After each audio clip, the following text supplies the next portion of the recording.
मैं एक छोटी सी लघु कथा आपके सामने प्रस्तुत कर रहा हूँ जो पर्यावरण से संबंधित है, जिसका शीर्षक है गुलमोहर। मानव प्रकृति का एक अभिन्न अंग है। प्रकृति के बिना जीवन की कल्पना निरर्थक है। हमारी सांसों की डोर प्रकृति से जुड़ी है।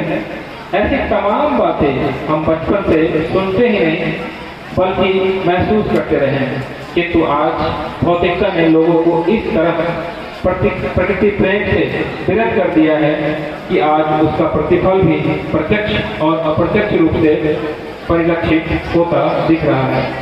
पर्यावरण प्रदूषण की सौगात और ऑक्सीजन की कमी आदि।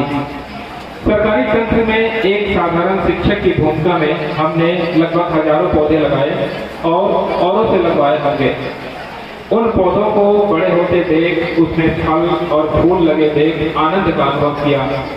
जब उसकी लचीली कोमल डाली पर रंग बिरंगे बुलबुल, गोरैया आदि पक्षियों को झूलते देखता तो मन आह्लादित हो उठता।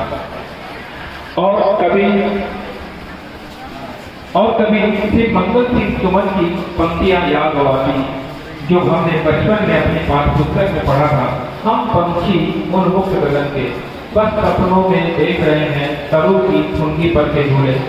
सचमुच ऐसी संवेदनशील घटनाएं भी हमें बचपन में प्रकृति प्रेम को बढ़ाने में संजीवनी का काम कर दी। किंतु आज जो मैंने महसूस किया उससे आहत होना लाजमी था। हुआ यूं कि मुझे सरकारी आवास जो आवंटित किया गया था उसके आसपास अनेक फलदार वृक्ष के साथ साथ सामने की तरफ 2 गुलमोहर के पेड़ लगे थे। हमारे आवास के सामने 2 गुलमोहर के पेड़ लगे थे। उससे गिरते सूखे पत्तों व फूलों से आते जाते लोग परेशान रहते।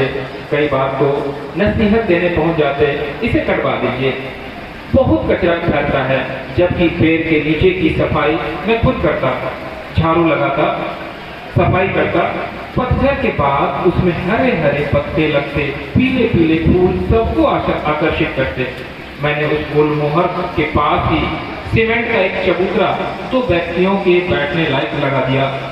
गर्मी के दिनों में तपिश से बचने के लिए जब कोई भी व्यक्ति या डिलीवरी बॉय भरी दोपहरी में आता और उस पेड़ के नीचे थोड़ी देर जरूर ठहरता और राहत महसूस करता, उस पत्थर पर बैठ जाता और 1 गिलास पानी पीकर असीम ठंडक महसूस करता।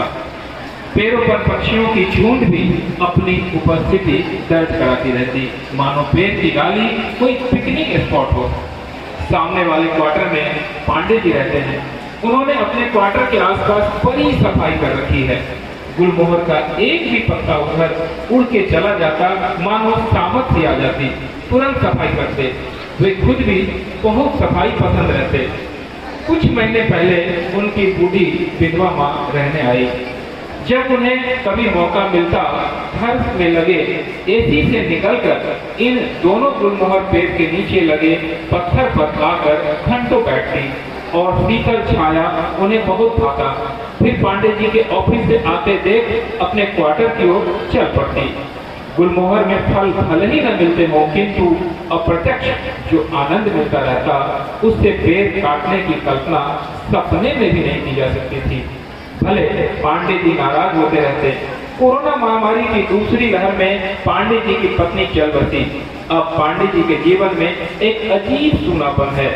बूढ़ी माँ अब उनके साथ ही रहती है।